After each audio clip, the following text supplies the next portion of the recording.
ನಿನ್ ಗಂಡ ಒಬ್ಬ ಲೂಸರ್, ನಾನಲ್ಲ. ನಿಂಗೆ ಎಷ್ಟು ದುಡ್ಡು ಬೇಕು?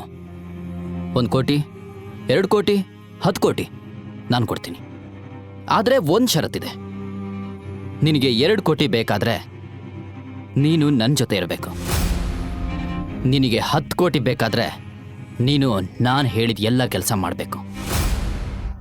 ಆದರೆ ದೇವ್ ತನ್ನ ಮಾತು ಮುಗಿಸುವ ಮೊದಲು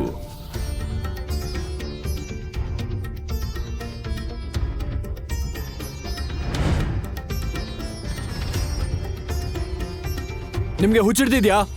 ಅವನ್ನ ಈಗಲೇ ಹೊರಗೆ ಬಿಡಿ.